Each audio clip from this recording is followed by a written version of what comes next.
Dear viewers, আসসালামু আলাইকুম।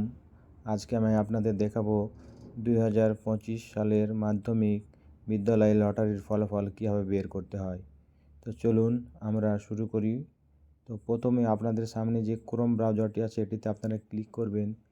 Click করার পরে আপনারা সার্চ বাটনে লিখবেন সরকারি বিদ্যালয় লটারির ফলাফল লিখে আপনারা সার্চ করবেন। সার্চ করার পর আপনাদের সামনে একটি ওয়েবসাইট আসবে, gsa.teletalk.com/bdর সরকারি বিদ্যালয় লটারি ফলাফল যে অপশনটিতে আছে আপনারা এই অপশনটিতে ক্লিক করে দিবেন।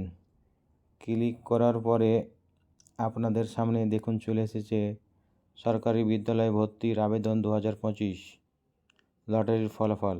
আগামী 12 ডিসেম্বর 2024 সকাল 10টায় আন্তর্জাতিক মাতৃভাষা ইনস্টিটিউট এর ডিজিটাল লটারি অনুষ্ঠিত হবে। সেই পর্যন্ত আপনাদের 12 তারিখ পর্যন্ত অপেক্ষা করতে হবে লটারির ফলাফল পাওয়ার জন্য। তো আমার ছিল আজকের এই ভিডিওটা যদি ভালো লাগে অবশ্যই আমার চ্যানেলটিকে আপনারা ফলো করে দিবেন, লাইক করবেন, কমেন্ট করবেন, শেয়ার করবেন। আসসালামু আলাইকুম।